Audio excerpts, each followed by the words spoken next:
This is the Triumph Rocket 3 GT, the most torquey production motorcycle in the world. 221 Newton meters of torque at 4,000 RPM, and it pulls all the way from nothing. So this is one hell of a muscle bike, and we're going to give it a complete review and tell you everything you need to know about it. But starting out, the GT's difference between the GT and the R is basically this has forward controls, slightly different bars, a very slightly lower seat, and it's about 3 kilos heavier than the R.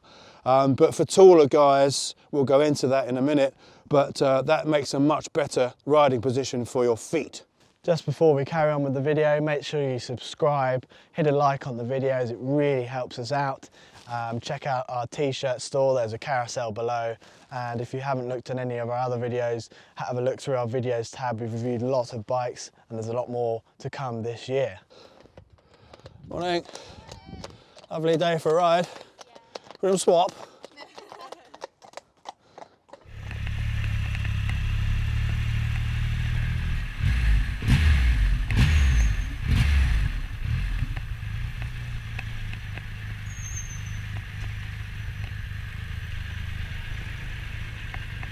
So the Rocket 3 costs £21,300 in this two-tone colour.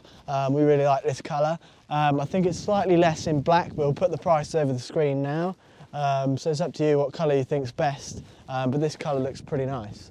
The Rocket 3 has 165 horsepower at 6,000 RPM. But obviously the power band is huge. So from no revs to high revs, this is one very, very swift motorcycle. And it actually holds the world record, I still think it holds it, of 0 to 60 in 2.73 seconds. But although it's a very fast motorcycle, it also is a very gentlemanly motorcycle if you want to ride normally. So you've got your different modes. So in rain mode, you can ride along quite normally and quite easily, and it's not a handful at all. So you've got a 2,458cc inline 3 engine on this bike, and as you all know, it's the highest torque motorcycle, production motorcycle in the world. And what an incredible thing to say, I've got the highest torque bike in the world. Now a lot of people said on our Triumph Rocket 3R video, which we did last year, we'll leave a link to that in the description. A lot of people said about the Boss Hog motorcycle, I think that's what it's called.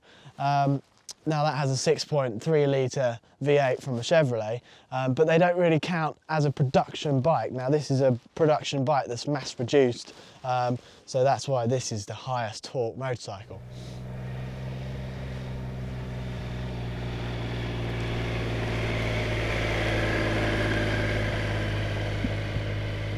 Now it's an incredible sounding motorcycle. Obviously it's not overly loud because it's got to meet the regulations for exhaust, but it does sound very good, and you can hear it coming from a couple of streets away, so people are going to hear you turning up wherever you're going, and it does make a beautiful sound, and it's certainly going to make an impression on whoever you turn up to see. On the overrun you've got quite a nice little burbly pops. So when you shut off, it's boom, boom, boom, boom, boom, boom, boom, boom, which sounds really nice. Hopefully we've got a clip of that, we'll put that in.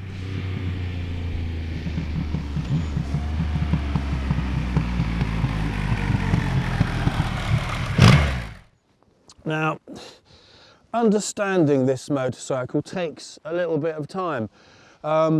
Initially, you feel perhaps a little bit nervous of all that power and all that torque. It's a big heavy bike, it's long, we love long bikes, there need to be more long wheelbase bikes out there. But with this riding position, it's very comfortable and I feel really nice on it. But it's like, you've got to get to know her.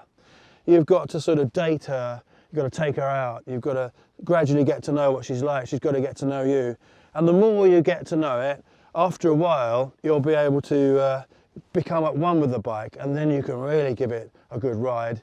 And it's fabulous when you do that. So it does take some time, you know, a few days, few weeks, but gradually, as you get to know this bike, you can exploit all that torque and all that power in the right conditions. And when you do, there's nothing like it. It really is tremendously fast. but tremendously fun and rewarding. So it's a wonderful motorcycle.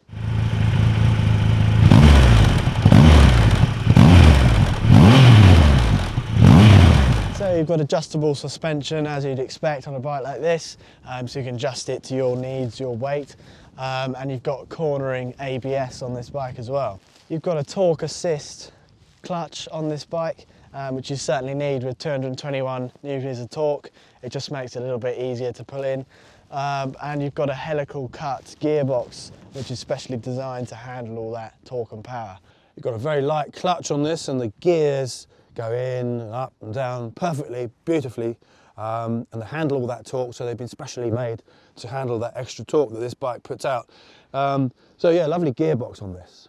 Now, the riding position on this GT with the forward controls is perfect. It really is nice.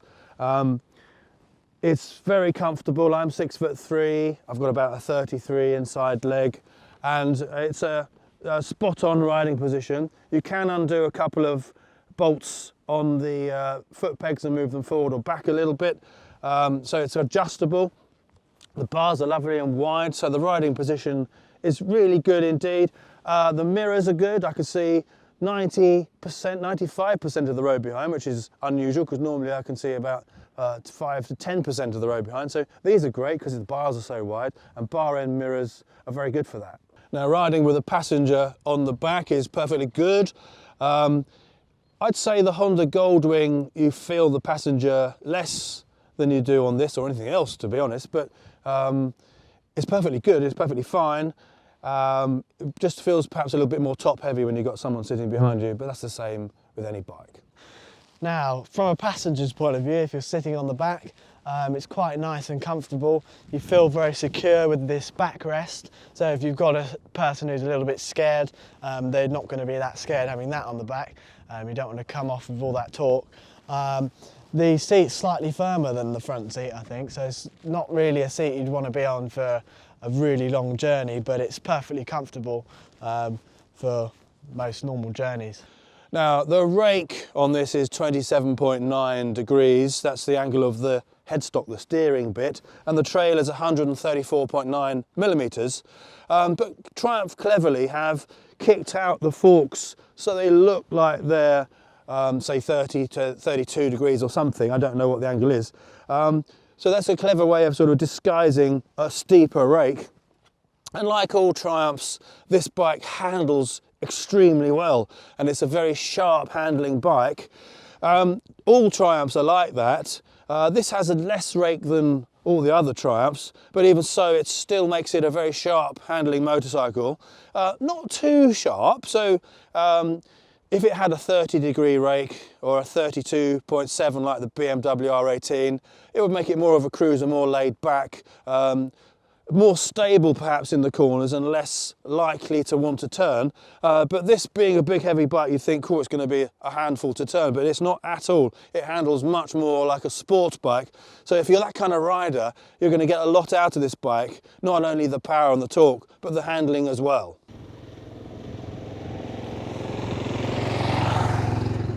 The seat height is 750 millimeters, and if I sit on it, I'm about 6'1", 6'2", and it feels very nice and roomy. Obviously that's to do with the forward controls and the wheelbase as well, but the seat height is quite nice. This has got 4 modes, which you just go through with the little buttons on the left handlebar here. I would recommend when you first buy this bike to put it in rain, even if it's not raining. That just gives you a little bit less delivery of all that torque and power, numbs down the throttle control a little bit, and obviously the traction control will be at its maximum. Once you get through the modes, the road, the sport and the rider configurable mode, in sport it is monstrously fast, but it's not dangerously fast. I mean, yes, you have to give it a lot of respect and the throttle response will be a lot more, but they've done it in such a way that it doesn't sort of snap your neck off. So it still delivers it in a gentlemanly way, even though it's an extremely fast and very rapid motorcycle. The Rocket 3 GT weighs 294 kilograms, and for what of a bike it is and how massive it is, and the size of the engine, it's actually not very heavy. If you compare that to the Honda Goldwing, for example, that's 365 kilograms, so a lot heavier than this. And this doesn't feel too heavy either. It's quite easily controllable. Obviously, it does feel heavy, but for what it is, you'd expect it to feel a lot heavier than it actually is. Are these racehorses? They were, yeah. All right, they're very pretty. Oops, sorry. I won't start it. Now, it's freezing today, it's 5 degrees, and you've got a little temperature thing on the dash here. You've got a little button on the left and you've got heated grips, which is fantastic. So if you've ever ridden in the winter without them, you know that after 20 minutes you can't move your hands. And it's got 3 levels, hot, medium and warm, which is great. So you can get it just right for your hands and depending on how thick your gloves are. So that's a very welcome comfort. There's an 18-litre fuel tank on this bike, which looks massive. If you're sitting on the bike, it's just this massive, wide fuel tank.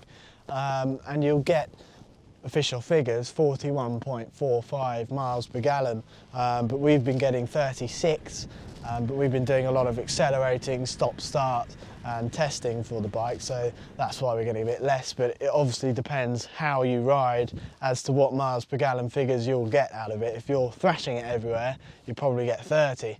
If you're going really gently everywhere, you'll probably get nearer to 40, so it depends how you ride.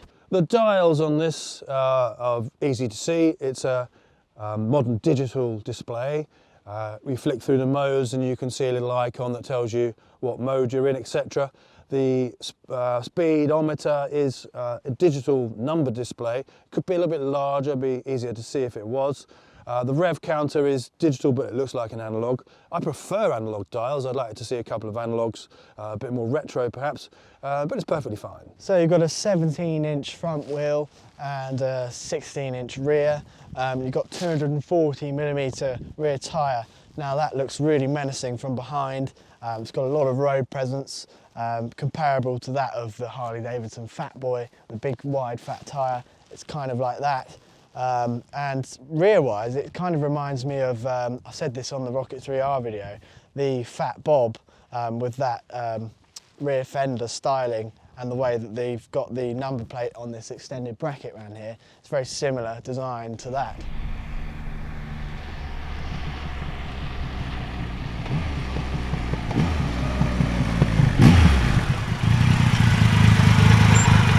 Now up front you've got the twin discs, Brembo, and single at the rear.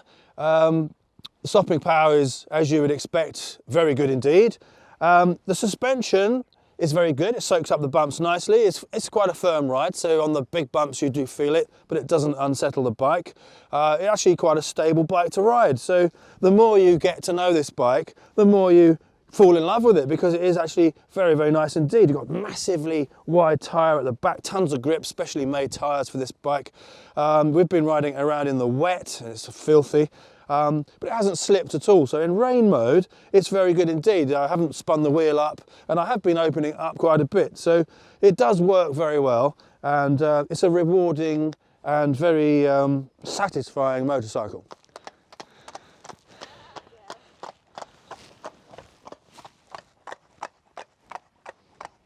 So you can get the sports panniers for this bike, they're £470. You'd also need the mounting kit, or you can get the highway pack, which is around £1,500, which comes with some other accessories as well.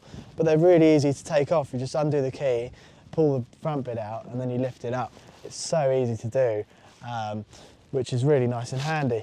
Now the advantage of having panniers like this that are so easy to take on and off is that when you get somewhere with your luggage, you can just pull them off, take them with you, take them inside if you're going to see someone, and it's much easier than having panniers that are just locked on. And it's a lot better looks-wise, because say you're going somewhere and you don't need to take a lot of stuff, you can say, right, I'm not going to have the panniers on today, and it looks a lot more aesthetically pleasing. So it's a very good design in that case. Now you've got this little screen on the GT, the R version doesn't have it. Above 200 miles an hour, it's very good. You can feel the wind going over you quite well, but it doesn't do a lot really. 200 miles an hour. 200. Yeah. So you've got 10,000 mile service intervals on the Rocket 3 or 16,000 kilometers. This bike also comes with cruise control and it's got hill hold, it's called. So if you're on a hill, like hill start, it's going to hold the bike for a couple of seconds while you're doing the clutch, so you don't have to worry about fiddling with the back brake, which is a really useful feature with such a heavy bike like this. You've got a USB port under the seat, like all Triumphs are always under the seat. I think it'd be better if it was up near the headstock, like the Harleys. It's a bit easier to access and it would make more practical sense, but at least you've got it. There's many optional extras that you can get for this bike. There's a Triumph Assist clutch, which effectively makes it clutchless, so you can shift without putting the clutch in. And there's also a GoPro control system which you can opt for. We haven't used that. I'm not sure if this bike in particular has it, but I believe that will give you integrated control, so you can control a GoPro from your handlebars. That's really handy if you're filming like us. That would be a really handy feature. Now the styling of this bike, as you can see, is extremely beautiful. You've got your drive shaft on the left hand side, which looks really cool, and it gives it a much more minimalist look on the other side because you haven't got anything coming out. And the overall looks of the bike are incredible. It's huge, it's got a lot of road presence, that engine looks incredible, and it's just a really, really well styled bike. I think it's a lot more better looking than the previous model of the Rocket 3. I think they look a little bit dated now, but this looks very futuristic and very, very cool indeed. The wheelbase on this bike is 1,677 millimeters. That's a bit longer than the Harley-Davidson touring bikes, not quite as long as the Honda Goldwing, and not as long as the BMW R18. The advantage on this bike compared to, say, the Honda Goldwing and the R18 is that you don't have the engine sticking out, so you can get your feet forwards, which is nice. Otherwise they're going to be here. The R version, your feet are about here. As I said before, being taller, it's nice to be able to get your feet stretched out. So this is a very well engineered and designed motorcycle. And as I said before, the more you ride it, the more you love it.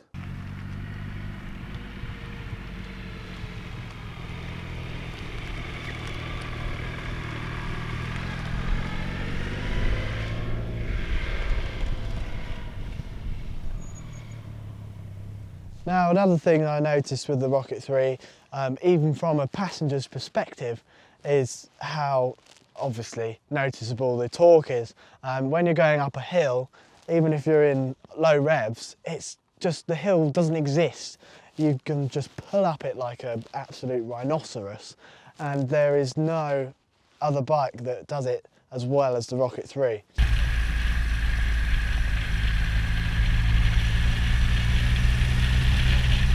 The side stand on the Triumph Rocket is really good. Unlike the Harleys, when you put this down, you know it's in and it doesn't rock about. But when you put a Harley stand down, it's like going forwards 3 inches, going back, and you're like, am I going to drop the bike?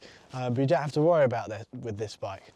The Rocket 3 is a bike that it grows on you more and more the more you ride it. And we really, really enjoyed the Rocket 3 GT, perhaps a bit more than we enjoyed the Rocket 3R back in the summer. And also, a lot of people say about the engine getting hot on the Rocket 3.